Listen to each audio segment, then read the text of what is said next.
ASCO 2024 was a really exciting conference for melanoma. There was a number of studies that were potentially practice-changing and very thought-provoking.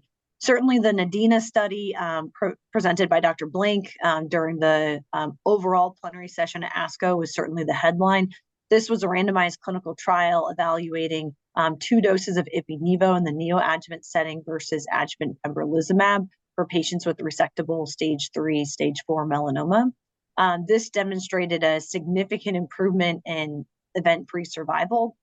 Additionally, based on patients' pathologic response, they either potentially held any further adjuvant therapy for patients that had less than or equal to 10% viable tissue at the time of surgery, versus for patients that did not, potentially switching their therapy to targeted therapy if they had a BRAF mutation.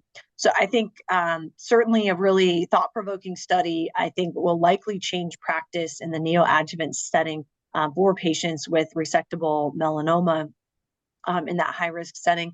And I think more to come on, in these settings for these patients that receive neoadjuvant therapy, can we use that information to then modify their adjuvant therapy? Some other studies that were presented and were certainly exciting. So Relativity-048 was a frontline study looking at combination of ipilimumab, nivolumab, and relatlimab. What was demonstrated was relatively high response rate, very similar to what we see with ipi/nivo, but a better toxicity profile.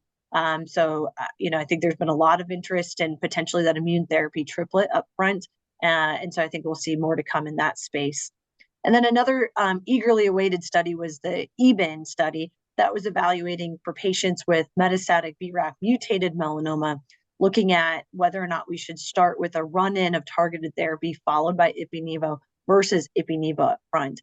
What it demonstrated is that there was very similar progression-free survival, early data, but similar overall survival. However, there may be some subsets of patients that may benefit from targeted therapy up front, patients with liver metastases, high LDH, that were kind of exploratory in nature, but certainly thought-provoking.